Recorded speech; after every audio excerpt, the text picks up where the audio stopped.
الخير.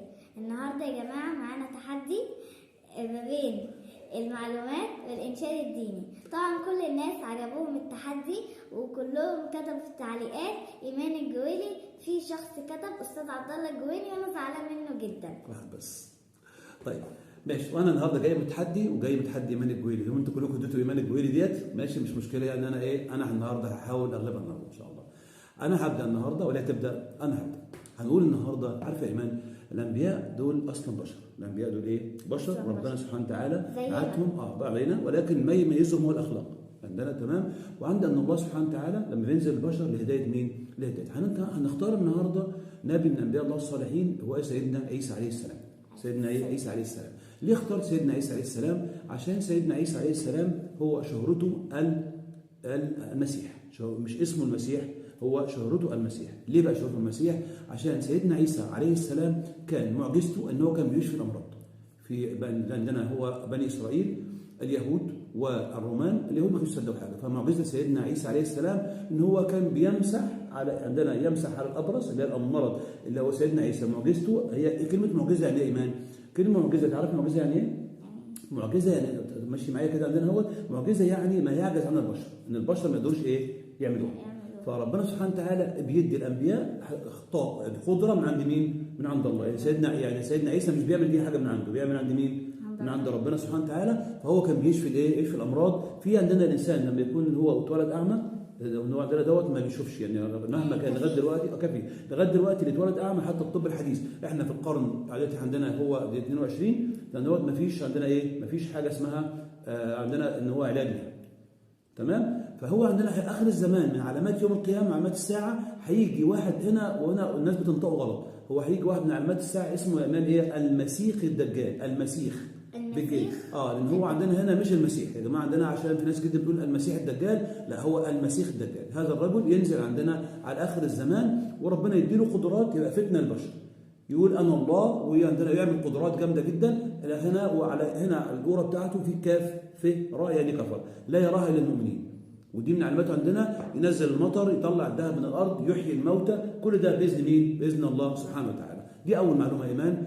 انا ايمان في فيديو او في انشوده ليكي، انا الناس كتير مش واخده بالها منها، يعني مش عارف ليه عندنا هو ايه نور الله. اسمها ايه الاغنيه؟ انت نور الله فجرا. انا عايز النهارده نسمع الناس كده ونشوف كده في التحدي. ممكن تكون انت تغلبي، بس انا شيء طبيعي مع اول معلومه هغلبك فيها طبعا. طيب المعلومه دي قيمه عن المعلومه عن اللي انت هتقوليها. بس عايز انت الانشوده دي انت قلتيها بس ما فيش حاسس ما فيش اهتمام ليها كده عندنا، لانها اتقالت عندنا فلتر فالناس بتحب صوتك انت، مش عارف ليه يعني، بس مش مشكله يعني. اصلا صوتك ليه مش عارف يعني. تمام. فورينا كده، سمعينا كده ايمان كده. انت نور الله فجرا جئت بعد العسر يسرا ربنا أعلاك قدرا يا إمام الأنبياء أنت في الوجدان حي أنت للعينين ضي أنت عند الحوض ري أنت هادي وصفي يا حبيبي يا محمد يا نبي سلام عليك يا رسول سلام عليك يا حبيب سلام عليك صلوات الله عليك. مش قادر اقول لها وحش، مش قادر اقول لها وحش صراحه. انا مش قادر يعني دي هتكسب دي تاني. لا بس ان شاء الله انا طيب بص يا ايمان، هنسيب الناس تحكم بس انا برضه في معلومات عندي ان شاء الله هنسيب معلومات. هنا هنقول يا ايمان، طبعا هرد عليك بقى. عندنا من سيره سيدنا محمد صلى الله عليه وسلم. سيدنا محمد صلى الله عليه وسلم قعد 40 سنه يا ايمان هو مش نبي. سيدنا محمد صلى الله عليه وسلم من ساعه ما اتولد في مكه هو عندنا بدا ان هو امه عندنا ابوه مات وهو لسه في بطن امه، ثم امه ماتت وهو عنده 6 سنين، فراح اتربى عند مين؟ عند يعني هو مرضعه. ندي معلومه للناس مع خطه سيدنا محمد صلى الله عليه وسلم. لما اتولد هو كان ابوه مات، اسمه ابو عبد الله، كان مات في رحله الشام ومات. فلما اتولد اننا كان عندهم حاجه اسمها المرضعه يعني يروح الى الباديه بني سعد، وعندنا المرضعه بتاعته اسمها حليمه السعديه. ثم قعد مع امه لغايه امه عندنا لغايه 6 سنوات. ماتت امه وهو كان في زياره لاخوال ابوه في يثرب اللي هي اسمها المدينه دلوقتي. تعرف يثرب زمان كان اسمها ايه؟ المدينه دلوقتي اسمها يثرب زمان. فاخوال ابو سيدنا محمد اخوال يعني دوت كان منين؟ من يثرب. فهي راحت زياره ليهم هناك، وهي راجعه منطقه اسمها الابواء، منطقه كده قبل يعني ما بين مكه والمدينه اسمها الابواء. توفت مين؟ ستنا امنه بنت وهب. يبقى تخيل ان سيدنا محمد صلى الله عليه وسلم امه ماتت وهو في 6 سنين، هو اللي حفر ودفنها بنفسه هو وعندنا الجاريه بتاعته. ورجع سيدنا محمد صلى الله عليه وسلم قعد 40 سنه بعد ان هو في مكه، وتزوج ستنا خديجه بنت خويلد. لما تزوج من ستنا خديجه بنت خويلد جاب منها 4 بنات وولدين، يعني ابناء سيدنا محمد صلى الله عليه وسلم من عندنا سيدنا محمد وخلف 7 سيدنا محمد صلى الله عليه وسلم، 4 من أو يعني 6 من ستنا خديجه، واحد من ستنا مريم القبطيه، 4 ستنا زينب، ستنا رقيه، ستنا ام كلثوم، ستنا رقيه. يعني هنقول تاني: ستنا رقيه، ستنا ام كلثوم، ستنا زينب. تاني ها احنا قلنا كده مظبوط؟ غلطت لي بنتي ولا مش عارف انا. هنقول مع بعض تاني، يلا افتكري معايا، يلا ايمان نقول مع بعض هنا: ستنا رقيه، ستنا ام كلثوم، ستنا زينب، ستنا فاطمه. تاني يا جماعه عندنا هو للاسف شكل كده هخسر تاني، يبقى هنقول ستنا رقيه، هنحاول نحفظ مع بعض: ستنا رقيه، ستنا ام كلثوم، ستنا زينب، ستنا فاطمه، ثم ولدين هو القاسم وعبد الله. القاسم وعبد الله دول عندنا 4 و2، ولكن هو سيدنا عبد الله من ستنا ماريا القبطيه المصريه. طبعا هو دايما نقول المصريين هم اخوال العرب سببين: ان ستنا هاجر جد سيدنا محمد صلى الله عليه وسلم وام سيدنا اسماعيل من مصر، وستنا ماريا القبطيه هنا بمعنى ماريا المصريه، تمام؟ هي الاقباط هم اهل مصر، فكان دي عندنا ده تمام. وسيدنا محمد صلى الله عليه وسلم هنوصل لغايه 40 سنه. وتفضل يا ايمان. بص يا ايمان، هنيجي عندنا مين اللي يعني فضل بعد الله سبحانه وتعالى يعني في ان هو يعلمك ازاي تنفسي في الموسيقى وازاي تتكلمي وازاي تعملي. يعني انت تفضلي تشكري مين على الهوا كده؟ على مين؟ انا بصراحه بحب اشكر الباشمهندس. هو مش باشمهندس اصلا، هو الفنان. هو مهندس طبعا، هو مهندس، ولكن هي بتحب عندنا كلمه الفنان فيه اكتر كده. فنان هو يعني هو انت بتحبي فيه مشاعره اكتر لانه فنان حقيقي. هو يعني صح بتحسي انه فنان حقيقي. تمام. مين هو اسمه ايه تاني؟ مؤمن الدين. ده صاحب استوديو ايه؟ صاحب استوديو كرنفال. اتفضل يا ايمان. ليه انت بتحبيه يعني ليه؟ عشان هو شخص محترم، واول ما شفته حبيته. طب هو يعني انت حبيتيه شكله كده ولا كمان اسلوبه وبيفهمني كويس، وبيقعد معايا ان شاء الله لو قعدنا لبكره بيقعد يفهمني. يعني واثر عليك كده صح؟ اتعلمت منها كتير. اتعلمت. هو كان وقال بيقول لك يعني انا الجراءه ولا بيقول لك ايه؟ هو كان بيقول لي الجراءه اهم حاجه، تقويه الكلام والنفس صح. طب بص انت طبعا عارفين احنا منشده، انت عارفين احنا منشده وبتاع، بس احنا عايزين نحيي المطرب العظيم ده، الفنان العظيم دوت، ونقول له يعني حته صغيره من اغنيه كان عاملها على التنمر، هو كان عاملها هدف ليه هدف. طبعا هي ايمان منشده فانا بس هي اغنيه عجباني قوي عشان هي على التنمر دي حاجه وحشه جدا. هي اسمها ايه؟ البنت السمراء. طيب ايمان هتكون حته صغيره بس كده تحيه للاستاذ عندنا مؤمن، ربنا يبارك في عمره يا رب. البنت السمراء دايما بتعطلة، لونها المميز خفة ودلال، وقال السمار نص الجمال. طيب جميل جدا، شكرا يا ايمان. تمام. طيب تحيه جدا لباشمهندس مؤمن، حاجه شخصيه بجد فعلا الواحد بيعتز بيها ويتشرف انه يتعرف عليها.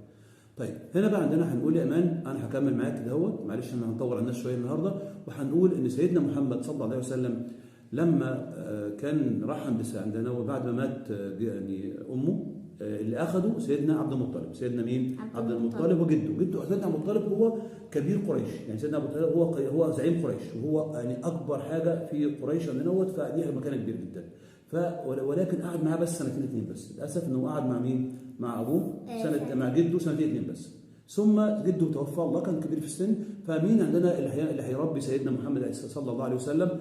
طبعا نذكر سيدنا محمد نصلي عليه. فده يعني عمه ابو طالب. عمه ايه؟ ابو طالب. وعمه ابو طالب كان عنده عيال كتير، ولكنه ما كانش غني، هو كان فقير، ولكنه كان الزعامه المعنويه لمين؟ لابو طالب في مكه. طب يابا عايز اسالك سؤال، هو مين تبت يدا وامرأته. هنا ايمان تسال سؤال جميل جدا. احنا عندنا ايه في القران بتقول يا ايمان، طب احنا هنحفظوها ونقولها مع بعض. اعوذ بالله من الشيطان الرجيم، بسم الله الرحمن الرحيم. تبت يدا ابي لهب وتب، ما اغنى عنه ماله وما كسب، سيصلى نارا ذات لهب، وامرأته حمالة الحطب، في جيدها حبل من مسد. صدق الله العظيم. برافو عليك يا ايمان. هنا ديت عندنا ايمان ابو لهب ده عم الرسول صلى الله عليه وسلم، عم الرسول عليه الصلاه والسلام. سيدنا محمد عم الرسول ده كان الاول كان بيحب سيدنا محمد جدا، وكان يعني جار سيدنا محمد، وكان واخد بنتين من بنات سيدنا محمد لابناء ابو لهب، خطيبهم خطوبه كده. ولكن اول ما سيدنا محمد صلى الله عليه وسلم سبحان الله، يعني حتى ان هو ايمان اول لما سيدنا محمد عليه السلام الجاريه متولد سيدنا محمد، والجاريه اللي هي عندما راحت قالت لمين؟ قالت لابو لهب ان ابن اخوك جاله محمد اعتقها لله، يعني كان بيحب سيدنا محمد. لكن اول ما بدا سيدنا محمد يقول انا نبي، ايه اللي حصل؟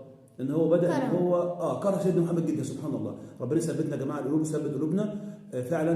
حاجه سبحان الله، يعني سيدنا محمد صلى الله عليه وسلم كان عليه الصلاه والسلام، برافو عليك ايمان، كان واقف على جبل الصفا لما ربنا امره. الدعوه الاولى يا جماعه كانت دعوه سريه، لكن ايمان ده سبقتنا الاحداث، لكن هنا الدعوه كانت عندنا سريه. ولكن بعد 3 سنوات الله سبحانه وتعالى قال لسيدنا محمد اخبر الناس كلها، فوقف على جبل الصفا. واقف، تعالى تخيل واقف على جبل الصفا والناس واقفه، يا قوم يا قوم. طبعا سيدنا محمد حاجه عظيمه جدا، ويبدا الناس تيجي عند سيدنا محمد السلام. طبعا احنا قلنا سيدنا محمد كان ليه مكانه كبيره جدا، ما انه لسه ما كانش عارفين انه نبي.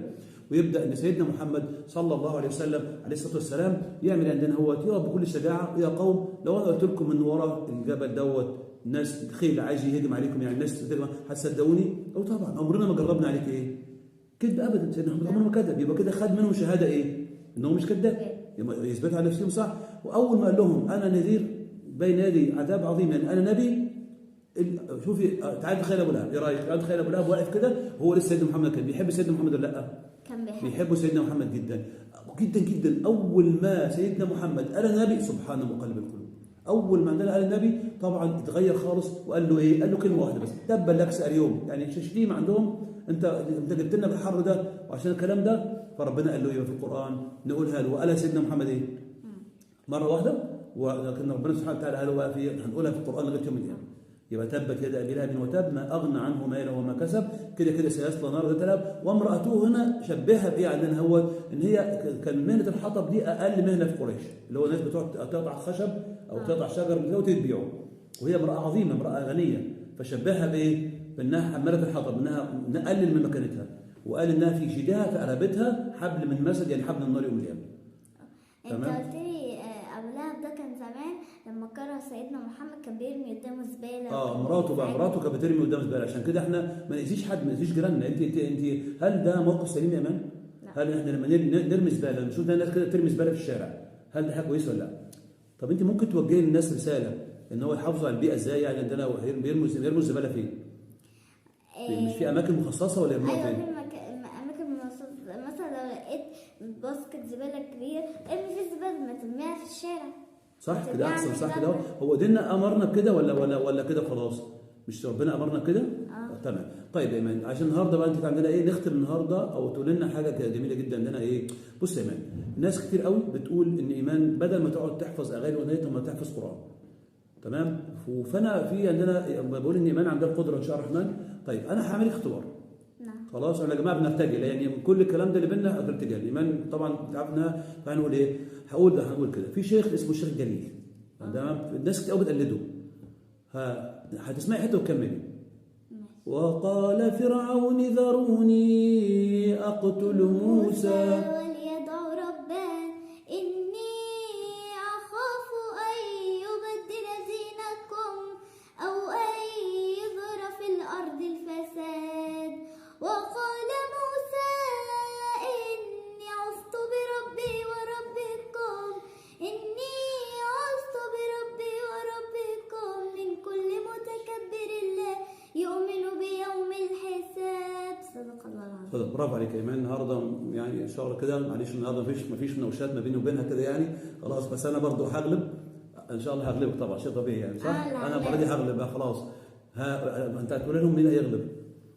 انا طبعا هعملها. بطلب الدعم كده اهو. على فكره من الحلقه اللي فاتت ها انتوا بسببكم الاستاذه دي وعدت بقى 906 يعني عدت كده وانا زي ما انا ما تدليش ولا واحد. انا ما بحبش اتكلم عن نفسي. لا والله نجمه يعني ما تخليش اخدي بكلمه انا مين؟ ما بحبش اتكلم عن لا والله فنان اصلك عندنا اختار. طيب يا جماعه احنا بنشكركم جدا ومعلش طولنا عليكم بس احنا النهارده نحب نودي كده صوره حلوه للايمان. طبعا انا بشكر اللي بيصورنا دلوقتي حاليا عمر الجويلي. عمر هو اللي بيصور هو اللي بيعمل المونتاج هو اللي يعمل المونتاج. شكرا يا عمر. اتفضلي يا ايمان اختمي يلا. يا رب يكون التحدي بتاعنا عجبكم وعايزين بقى نشوف بقى في التعليقات مين اللي هيكسب. طبعا انا ما تصدقوش كلام بابا دي تحت انا رقم واحد. ماشي يا جماعه. وعايزين لنا منتج عمر الجويلي جميل ولا لا. والسلام عليكم ورحمه الله وبركاته. السلام عليكم. السلام عليكم ورحمه الله وبركاته. كل سنه وانتم طيبين وعيد سعيد عليكم يا رب وعلى كل اصحابي واهلي. النهارده يا جماعه جايين لكم في الحلقة الرابعة من تحدي الإنشاد الديني والمعلومات مع إيمان الجويلي أستاذ عبد الله الجويلي. كل سنة طيبين وعود عليكم بخير رب إن شاء الله وعليكم وعلى أولادكم يا رب العالمين. ونتمنى يا رب ما نكونوش ضيوف تقال عليكم. إن شاء الله الرحمن هنبدأ النهارده مع إيمان. نبدأ النهارده بإيمان. كل سنة طيبين. وإيمان هتسمعنا الأول أنشودة. شوف هي تختار هي اللي عايزاها. على فكرة يا جماعة إحنا بنرتجل وما بنقولش حاجة عندنا واستحملونا على قدر الإمكان. اتفضلي يا إيمان. أغنية محمد نبينا وأغنيها لكم كاملة. بس بين الصوت بأمان كده عشان إيه؟ عشان تبان أكتر يلا. ماشي.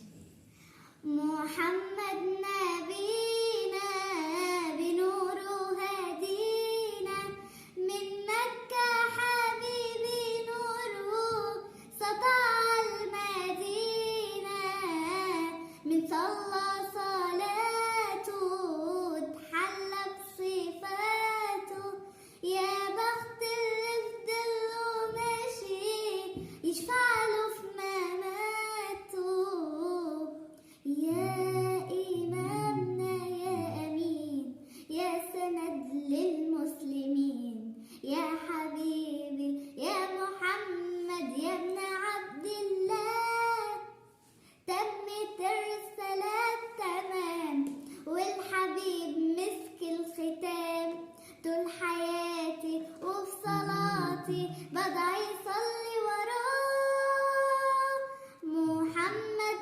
نبينا بنوره هدينا من مكة حبيبي نوره سطع المدينة من صلى صلاته واتحلى بصفاته يا بخت اللي في ضله ماشي يشفعله في مماته من أول يوم في عمري سمعت أبويا وأمي بيصلوا عليه اللهم صل عليه حببني في الإيمان حسسني بالأمان واتعلقت بيه اللهم صل وسلم وبارك عليه اللهم صل وسلم وبارك عليه نفسي اشوفك في المنام يا رسول الله وابكي على كتفك وانام يا حبيب الله ونور شرف لك صحبتك ونخط في صفوف أمتك واتحامى فيك محمد نبينا بنوره هدينا من مكة حبيبي نوره سطع المدينة من صلى صلاته اتحلى بصفاته يا بخت اللي في ضله ماشي يشفعله في مماته. برافو يا ايمان الله ينور عليك. بسم الله ما شاء الله. يعني هنعمل ايه معاك مش عارف انا. طيب بص يا ايمان انا هقول معلومتين بصوت كده وانت بقى هعمل لك اختبار. ماشي؟ موافقه ولا لا؟ طبعا هتسقطي في الاختبار ده اكيد صح؟ ردي هتسقطي في الاختبار ده ولا ايه يعني؟ مش عارفه. مش عارفه ازاي؟ ما عندكيش ثقه بنفسك يعني؟ عندي ثقة. امال مش عارفه ازاي يعني؟ طب اسألوا الجمهور. طب وانت اسال نفسك، عندك ثقه بنفسك ان تقدري ولا تقدريش؟ اقدر تقدري. طيب بص هنقول معلومه بس.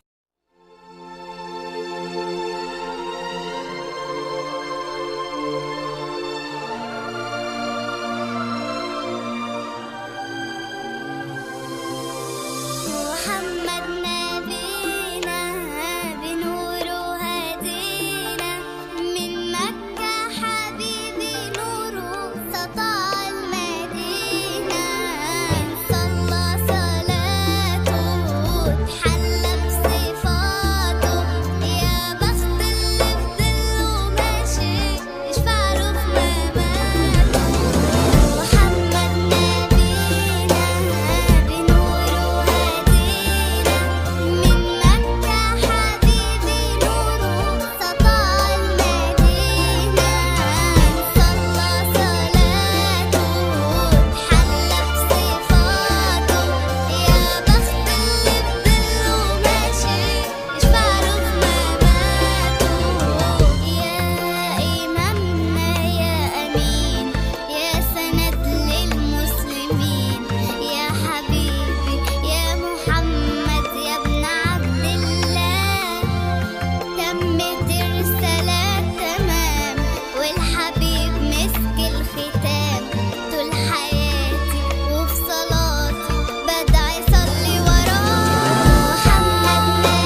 قمر زفت ده عمر على شمال. معلش يا جماعه انا متابع. طيب هنا النهارده نستقبل عمر، النهارده نسيب روح شويه كده عندها شويه كده، روح شويه كده اهوت. بتقول لي يا عم انت شايف ما انا هي اصلا مش تبعي. طيب بص يا عمر، عمر الجويلي هو حفيدي، وعمر الجويلي من المتفوقين في الدراسه. عمر هنسال عمر هو اللي بيصور ده حاليا، ده اتعمل يعني هو اللي معانا في التصوير. وعمر ده هنسال عمر انت بتحب التصوير والمونتاج والاخراج والحاجات دي كلها؟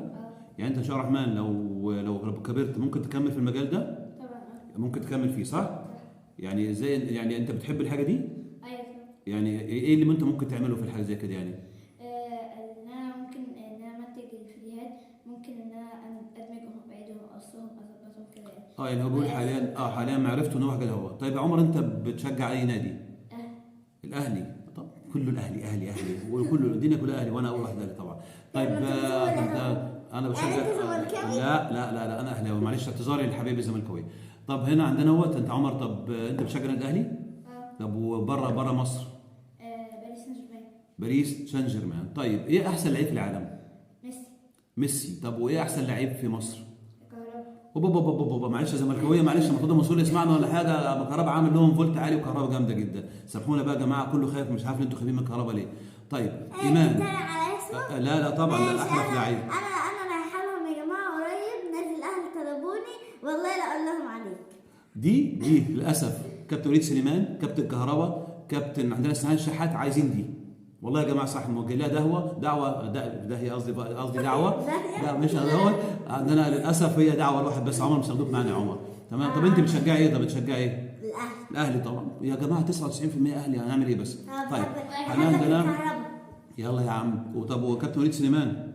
صح. كابتن قولي بقى كده تحيه كده يلا. بحبه. طيب نيجي عندنا يا جماعه، انا بشوف ايمان اللي من دول، ايمان بتحب الانشاد ولكن هي طبعا بتحب تتدرب. ايمان طبعا لسه في التدريب، بتتدرب. احنا ما قلناش ان هي وصلت لحاجه، لسه في التدريب. عمر طبعا صح، هو عمر بيشوف اخته بتتدرب. عمر اخو ايمان اخوات طبعا، ربنا يبارك فيهم.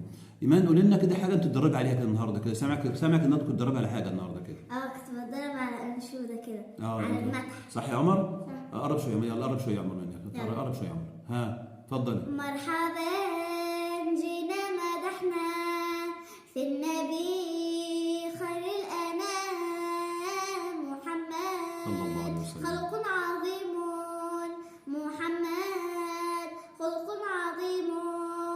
مرحبا جينا. السلام عليكم ورحمة الله وبركاته. كل سنة وانتم طيبين. ولا عليكم الأيام بخير. طبعا احنا مش في رمضان بس انا بقول لكم كل سنة وانتم طيبين. النهارده في الحلقة السابعة من تحدي المعلومات والإنشاد الديني مع أستاذ عبد الله، وأنا هغلبك. لا طبعا لا هغلبك. لا بص النهارده عندنا انا هغلبك عشان خاطر عندنا ما حدش يشوف دي خالص، ما حدش يبص عليها، انا اللي هغلب النهارده. طيب بصوا يا جماعه، انا اللي هبدا مش اللي تبدا عندنا اهو. تمام. بصوا انا شكلها زي خايفه من النهارده. بصوا هنقول النهارده معلومه انا هقول معلومات بسيطه واسيبها تكمل، ربنا يسهل علينا سبحانه وتعالى. ماشي خلاص. بصوا احنا عندنا اول معلومه قلتها قبل كده، بحاول اعيدها تاني، ان احنا في اخطاء بنعملها في الصلاه. انا هذكر منها 3 اخطاء بس، 3 اخطاء بنعملها في الصلاه. هو اول واحد ان احنا، وانا اول واحد بنغلط يا جماعه، انا لما بتكلم عن نفسي بقول احنا كلنا بنغلط. اول حاجه بنغلط فيها ان احنا بنغمض في الصلاه، بنغمض يا ايمان في الصلاه. غلط ان احنا نغمض في الصلاه. احنا كده لما نغمض في الصلاه بنتشبه بمين؟ باليهود هم وهو بيصلوا يقعدوا يغمضوا عينيهم. تاني حاجه واحنا بنصلي ايدينا دي بتبقى لازقه في الارض، من هنا كده لازقه فين؟ لازقه في الارض. وده يعني مثلا الحته دي كده هو غلط. لما نيجي نعمل كده ايدينا كف ايدينا بس هو اللي يبقى عليها الارض، ودي تبقى مرفوعه. تمام. عشان كده ما تشبهش بالحيوانات. احنا كمسلمين وكبشر حاجه جميله جدا. ثم ثالث حاجه ان احنا يا جماعه بنلاحظ ان في ناس كتير جدا بتقعد تبص على الامام. انا تبص على الامام، حتى الامام قبل الله اكبر تقوم نازلين معاه طالعين معاه من غير ما هو يكبر ولا حاجه. فاحنا مفترض ان احنا على الاذان عندنا مع الشيخ بودن. طبعا انا بتكلم بسرعه عشان ادي فرصه للناس الثانيه. عندنا ايمان. لا روح انت تقول لي روح البيت اجري. اتفضلي يا سام. يعني بتقول عندها مفاجاه. ايه المفاجاه؟ مش عارف. انا عايزه اقول لكم انشوده محدش تقريبا سمعها. يعني انا قبل كده يعني. اتفضلي يعني قولي. ها اتفضلي. يلا بينا. اتفضلي. هنقول ايه؟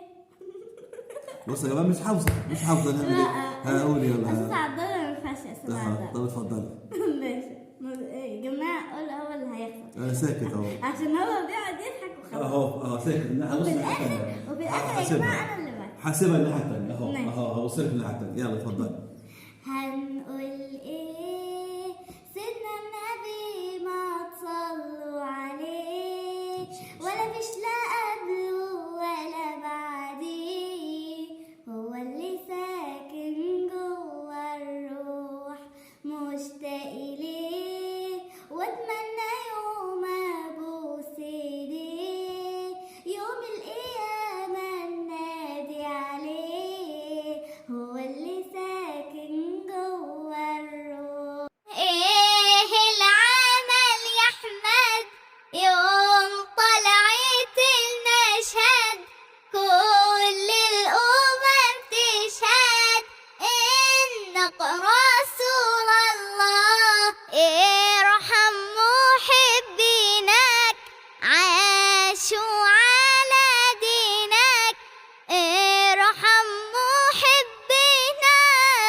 عاشوا على دينك، ما أحلى سواد عينك يا أحمد يا رسول الله. إيه العمل يا أحمد يوم طلعت المشهد، كل الأمم تشهد إنك رسول الله، يا كامل الزين يا قرة العين، يا كامل الزين يا قرة العين، سدد لنا الدين يا أحمد يا رسول الله. إيه العمل يا أحمد يوم طلعت المشهد، كل الأمم تشهد إنك رسول الله. رايحة فين يا حجة يموش القطيفة، رايحة زور النبي محمد والكعبة الشريفة، رايحة فين يا حجة يموش اللاموني، رايحة زور النبي محمد وملي عيوني، فاطمة يا فاطمة يا بنت نبينا، افتح لنا الباب يا فاطمة ده ابوكي داعينا، فاطمة يا فاطمة يا بنت نبينا، افتح لنا الباب يا فاطمة ده ابوكي داعينا، رايحة فين يا حجة يموش السماوي، رايحة زور النبي محمد وارجع القناوي.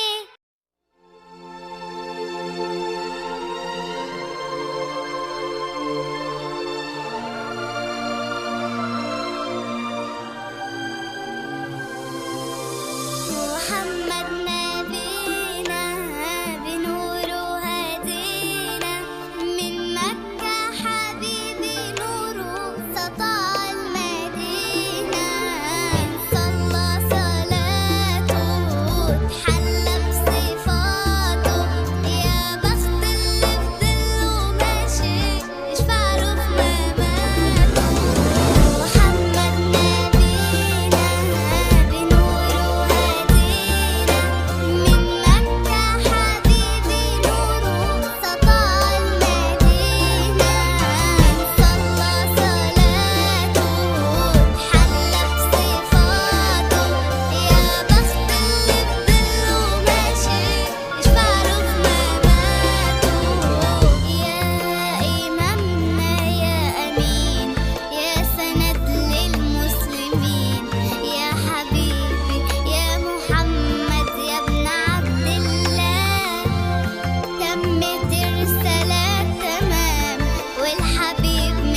صلوا صلوا صلاتين على الهادي نور العين أبي فاطمة الزهراء جد الحسن والحسين الكونات. تمام جميل. هتصوري وانت قاعدة؟ ماشي. بس عايزين بقى ايه في مكان. هنختم الأغنية بصلاة صلاتين. ماشي. ممكن بقى وانت في نص الطريق كده تمشي ورا شوية كمان. صح؟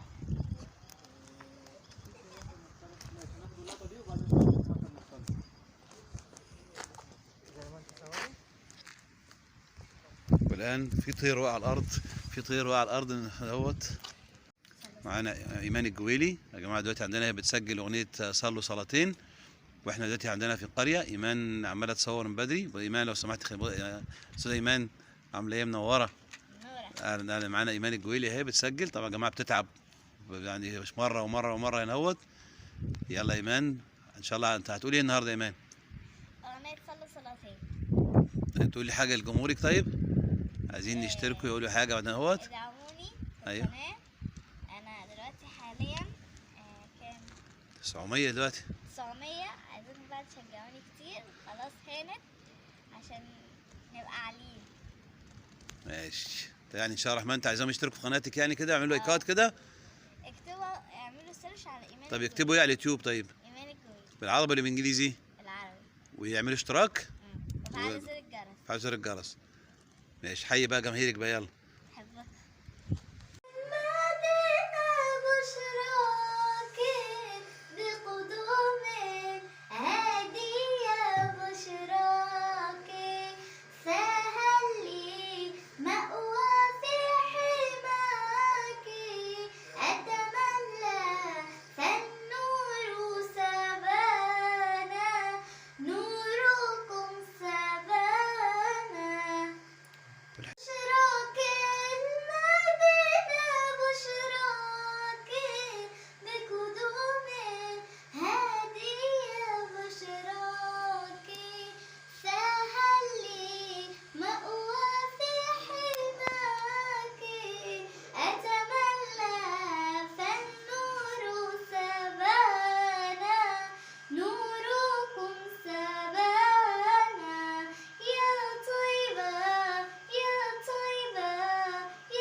زمان مالك ومالي، شوف بقى غير التراثي وكان باين قصاد عيني حياتي وشك كلامي.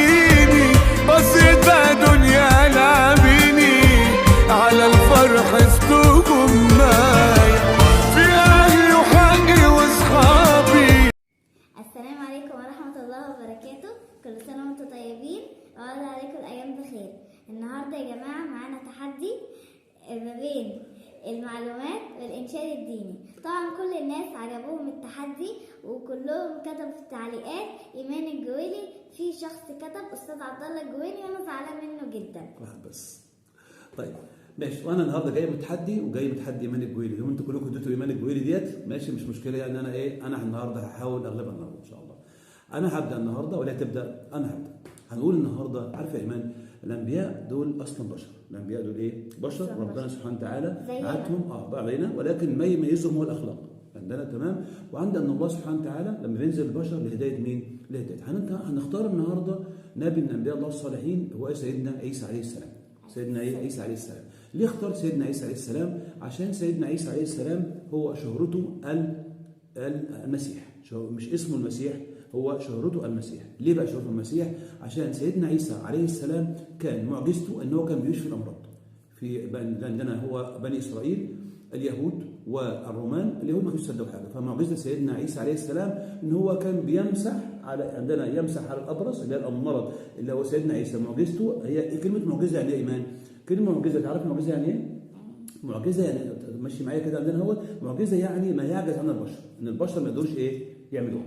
فربنا سبحانه وتعالى بيدي الانبياء قدره من عند مين؟ من عند الله. يعني سيدنا عيسى مش بيعمل دي حاجه من عنده، بيعمل عند مين؟ من عند ربنا سبحانه وتعالى. فهو كان بيشفي الايه؟ يشفي الامراض. في عندنا الانسان لما يكون هو اتولد اعمى، النوع ده دوت ما بيشوفش يعني مهما كان لغايه دلوقتي كافي. لغايه دلوقتي اللي اتولد اعمى حتى الطب الحديث، احنا في القرن دلوقتي عندنا هو 22 لان دوت ما فيش عندنا ايه؟ ما فيش حاجه اسمها عندنا ان هو علاج لها.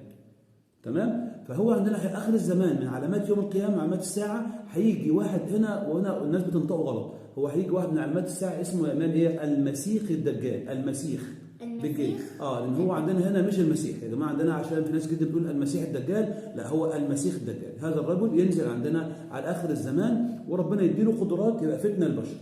يقول انا الله وعندنا يعمل قدرات جامده جدا. هنا وعلى هنا الجوره بتاعته في كاف في راء يعني كفر لا يراها الا المؤمنين. ودي من علاماته عندنا. ينزل المطر، يطلع الذهب من الارض، يحيي الموتى، كل ده باذن مين؟ باذن الله سبحانه وتعالى. دي اول معلومه ايمان.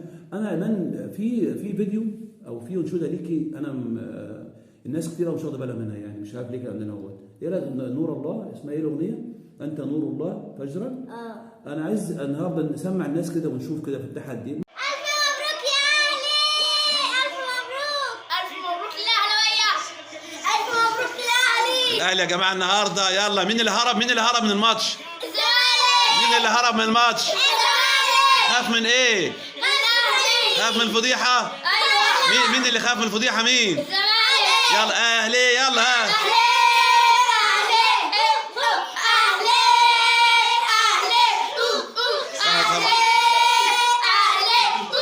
طبعا يا جماعه احلى النهارده فيديو مع احلى اولاد النهارده كده اهلاويه. العيله كلها اهلاويه الحمد لله رب العالمين.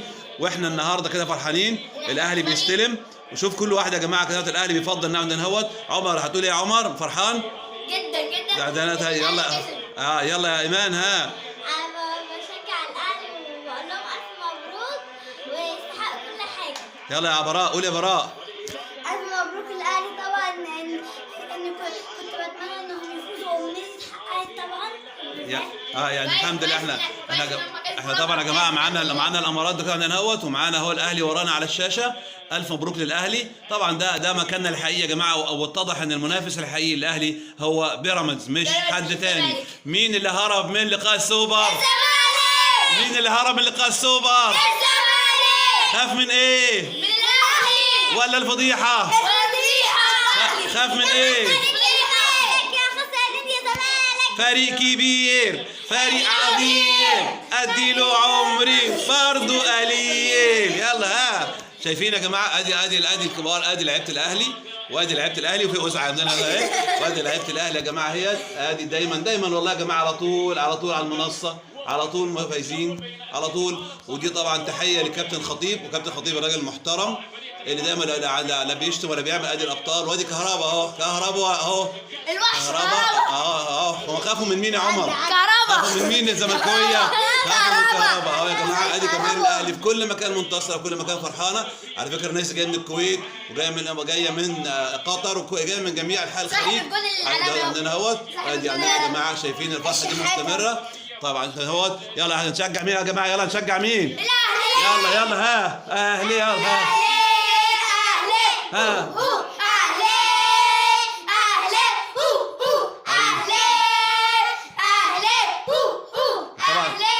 طبعا. بصوا يا جماعه الكاس اهو، الكاس عندنا اهوت، ادي الكاس اللي احنا هنرفعه دلوقتي مع نادي الزمالك وبيراميدز كمان. يعني احنا هنعمل كام دولاب؟ محتاجين دولاب كتير يا عمر صح؟ محتاجين 5000 دولاب دلوقتي. الكاس ده يا جماعه عندنا اهوت اكتر. ده الكاس الكام؟ ال 13 يا جماعه، كاس السوبر ال 13، ودول الابطال اهم. ادي يا جماعه كده عندنا طبعا. شفتوا طبعا ازاي، شفتوا ازاي اللعيب احمد القدوسي هو لعيب جزائري شاب، وازاي ان هو كانه ابن من ابناء الاهلي. وشفناها في حركه طبعا العربيه بتاعت اللي هو النقله ده. حاجه حلوه عمر دي، ها حلوه. شفتيها ايمان؟ شفت هو كان زي هو بيسوق ايه؟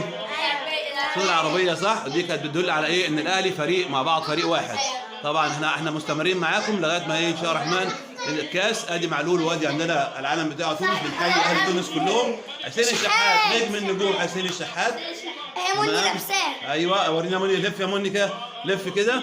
ادي يا جماعه اهو، ادي حسين الشحات اهوت. يلا ماشي. ولا يلا قفشه، لف يا عمر. يلا اهو عمر اهو، عمر قفشه اهو. عندنا درة ايه؟ ها قاضيه ايه؟ قاضيه ممكن اهو. يلا يا ايمان، يلا غني ايمان، فرحانه ايمان. يلا يا ايمان، يلا ايمان. بص قفشه قاضيه ممكن، قاضيه ممكن. يلا ايمان، يلا ها غني ايمان اي حاجه. يلا غني ايمان، يلا فرحانه. يلا ها يلا ايمان هتحفظ اغنيه بقى ايه؟ تالتة شمال. ها هتحفظي بقى اغنيه تالتة شمال وتغنيها لنا المره الجايه. كهربا ماشي.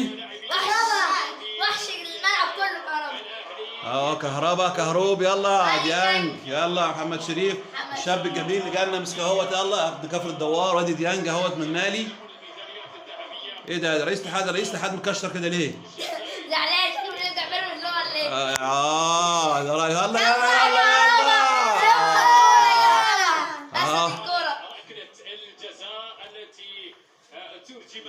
يلا يلا يا جماعه خش. يلا اهلي، يلا تحيه الاهلي. يلا تعالى فريده. يلا اهلي. عظيم اديله عمري وبرضه قليل. يلا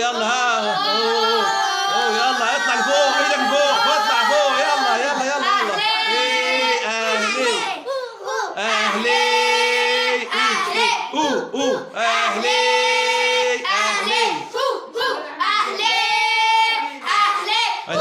ادي براء يا جماعه. ان شاء الله براء هيلعب حارس مرمى مع كابتن اسلام عبد المالك، هيتدرب حارس مرمى. وعمر هيكون ان شاء الله الرحمن من اللي هو المدافعين والمهاجمين. عمر عايز يلعب مهاجم، ودي من المنشدين صح يا دوت صح اهو. ادي محمد شريف. يلا يا جماعه ادونا الكاس يا جماعه تاني اهو، عشان ولا حاجه. الكاس اهو، وعياله الكاس اهو. محمد فخري ناشئين الاهلي اهوت يا جماعه. اي حد من ناشئين الاهلي عنده بطولات اكتر من اي حد تاني. الكاس يلا. وادي ناشئين الاهلي اهوت حمكوكه. يلا يا جماعه ضد. فين الكاس؟ هتصور التكلمه بتاعتي دي. محمد شريف رقم 13 احمد عبد القادر. بيبص كده ليه؟ احمد عبد القادر. يا سامعين الجماهير. يلا اهو يلا سامعني. اهلي كنا في الملعب اهوت. ادي جماهير الاهلي يا جماعه، جماهير الاهلي اطفال صغيرين وكبار، والدنيا كلها. هو الاهلي اللي منور الاحمر اهوت. الكابتن ادي اللحظه يا جماعه دايما الشناوي بياخدها. الشناوي كابتن الفريق احسن. يلا اهو. يلا الكاس. يلا يا جماعه شلناها اهو. يلا عدوا. 1 2 3 يلا 6 7 8 9 10 اخر واحد ده رئيس بيراميدز المغلوب. 12. ادي الابطال يا جماعه، ادي الابطال هم، ادي الابطال. 2. يلا يلا اهلي. فريده يا جماعه بتقول اهلي اهو. فريده اهي، فريده اهي. يلا يلا يا جماعه.